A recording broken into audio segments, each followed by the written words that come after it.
तमिलनाडु में एक जज के आदेश ने ऐसी आग लगा दी जिसकी लपटें अब मदुरई की पहाड़ियों से निकलकर संसद तक पहुंच चुकी है।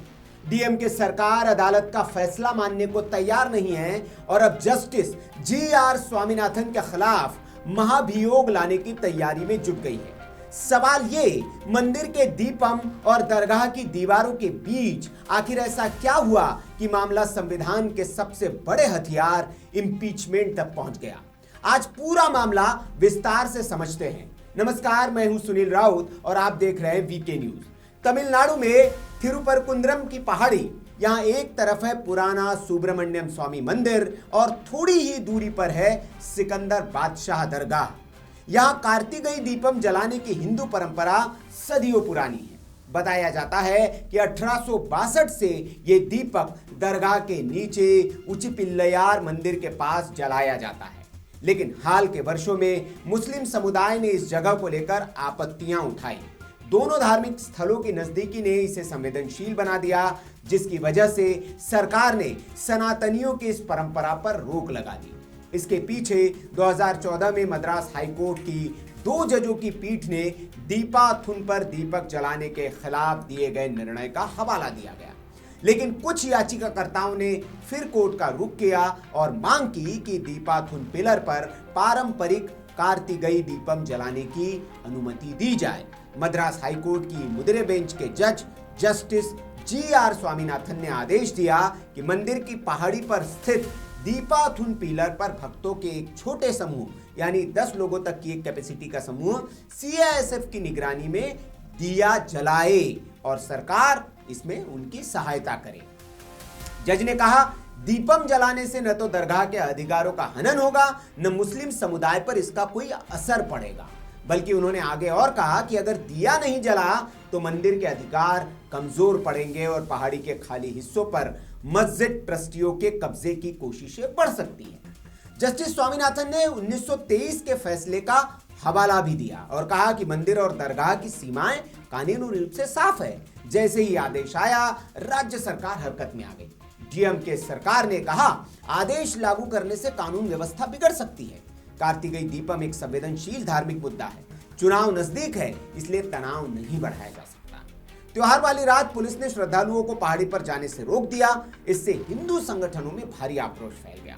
विरोध प्रदर्शन हुए, पुलिस ने रेनफोर्समेंट किया, पहाड़ी पर चढ़ने की कोशिशें हुई, माहौल गर्म हुआ। हैरान करने वाली बात यह कि दीप जलाने की परंपरा को रोकने वाले आदेश पर डीएमके की सरकार ने तुरंत अमल कर लिया और हिंदुओं को रोक दिया, लेकिन वही दीप जलाने के आदेश को वो लागू नहीं कर रही। इसके बाद राज्य सरकार ने फैसले के खिलाफ हाईकोर्ट में तुरंत एक अपील की, लेकिन 5 दिसंबर को वहां से भी झटका मिला और डिवीजन बेंच ने भी जस्टिस स्वामीनाथन के आदेश को बरकरार रखा। बेंच ने कहा, राज्य मिशनरी ने जानबूझकर आदेश का पालन नहीं किया।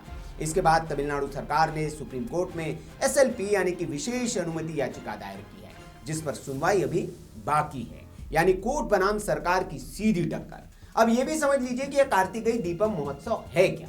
कार्तिकेय दीपम तमिलनाडु में मनाया जाने वाला एक दक्षिण भारतीय प्रकाश पर्व है, जो भगवान मुरुगन को समर्पित है। मुरुगन को कार्तिकेय और सुब्रमण्यम स्वामी भी कहा जाता है, जो भगवान शिव और पार्वती के पुत्र हैं। तमिल महाकार्तिकेय की पूर्णिमा के साथ मनाया जाने वाला ये पर्व अंधकार पर प्रकाश की विजय, समृद्धि के आह्वान और बुरी आत्माओं को दूर भगाने के प्रतीक के रूप में दीप जलाकर मनाया जाता है। इस पर्व में मिट्टी के दीपों की कतारें जलाई जाती है, विशेष पूजा की जाती है।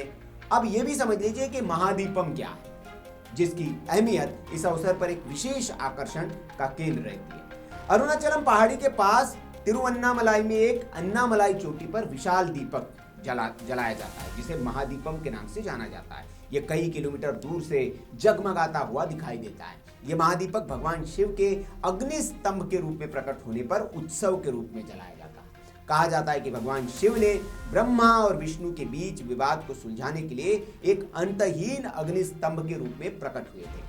ये महादीपक उच्चिपिल्लयार मंदिर के पास प्राचीन दीपाथुन नामक पिलर के पास जलाया जाता है। ये मामला अब कानून से निकलकर राजनीति के बीच भी पहुंच गया है। वीएचपी ने डीएमके सरकार को हिंदू विरोधी कहा है। केंद्र से मांग की है कि हिंदुओं के संवैधानिक अधिकारों की रक्षा की जाए। लोकसभा में डीएमके के टीआर बालू ने बीजेपी पर पलटवार करते हुए कहा कि कौन दिया जलाएगा, मंदिर बोर्ड या कुछ बदमाश जिन्हें जज से फैसला मिला है। अब टीआर बालू साहब ने कहा कि मंदिर बोर्ड दिया जलाएगा या कुछ बदमाश, लेकिन मंदिर बोर्ड को दिया जलाने से कौन रोक रहा है ये उन्होंने ही बताया। धरने, बयान, आरोप, राजनीति सब चरम पर पहुंच गई है।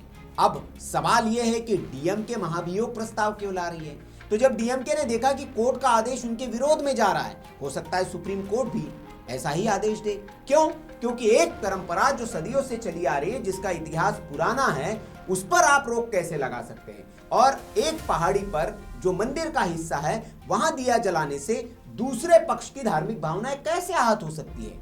ये कॉमन सेंस का सवाल है और मूर्ख से मूर्ख व्यक्ति भी इसको समझ सकता है कि इससे कोई सांप्रदायिक तनाव नहीं पैदा हो सकता है। लेकिन डीएमके सरकार, उसका इतिहास, सनातन विरोधी इतिहास ये बताता है कि वो ऐसा होने नहीं देगी और इसलिए केंद्र राजनीति में इसे अब बड़ा मुद्दा बनता जा रहा है।